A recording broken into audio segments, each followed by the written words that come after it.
এক শ্রেণীর মানুষ যারা অতিশয় দুঃখ কষ্ট ভোগ করার পর একটু শান্তি পেয়েছে, অতঃপর তারা অহংকারী হয়ে গেছে এবং আল্লাহকে ভুলে গেছে। পায়খানার মধ্যে পালিয়ে থাকতো, বিভিন্ন গর্তের মধ্যে পালিয়ে থাকতো, পালিয়ে বেড়াতো, তারা আজ অহংকারী হয়ে গেছে। আল্লাহর কোরআনে কথা বলতেছি, কারো বাবার কথা নয়। وَإِنْ أَذَقْنَاهُ نَعْمَاءَ بَعْدَ ضَرَّاءَ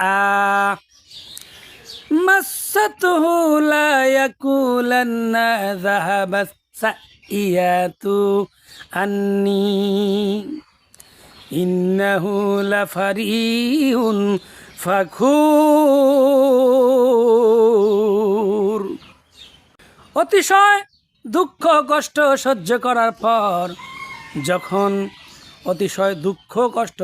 করার পর যখন আমি একটু তাদেরকে মজা দান করি, সুখ দান করি, তখন তারা অতীতকে ভুলে যায়।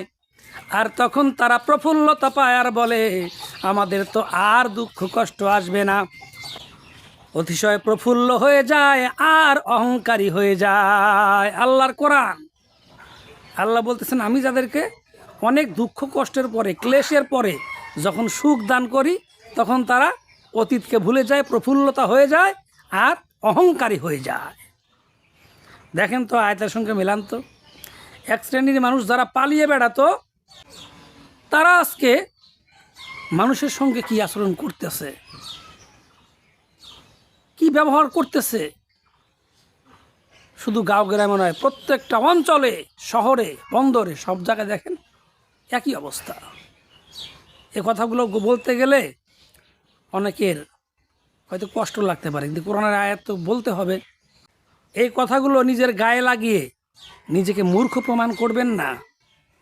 কোরআনের আয়াতকে অস্বীকার করতে পারবেন?